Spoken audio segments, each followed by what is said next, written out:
The rise of telehealth medicine.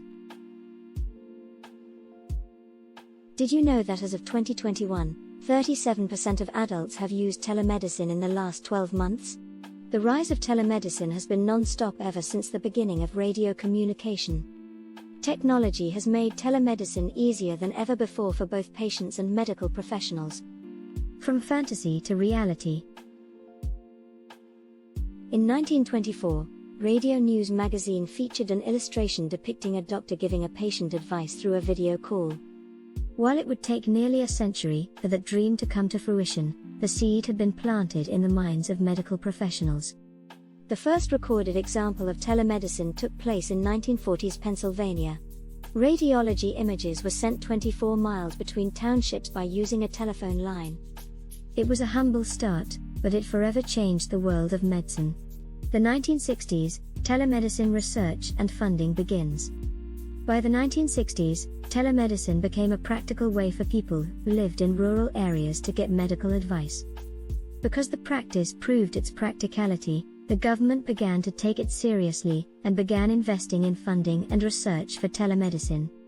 One of the most successful government-funded projects was a partnership between the Indian Health Services and NASA.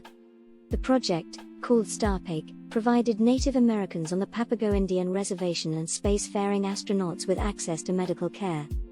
Fast forward, modern-day telemedicine.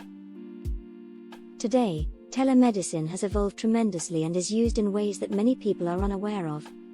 Some great examples of modern telemedicine are smart watches and smart rings that can track an individual's heart rate, sleep, and various other medical data.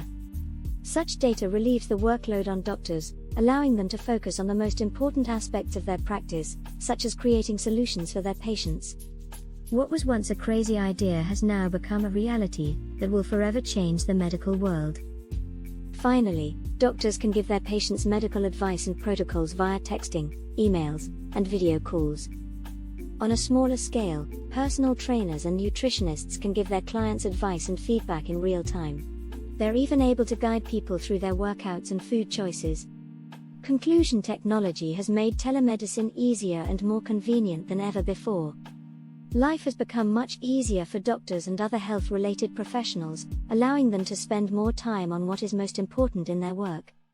What will telemedicine look like 20 or even 100 years from now? The only limit to how it can be used is the imagination, and the medical world will continue to make the practice easier and more effective.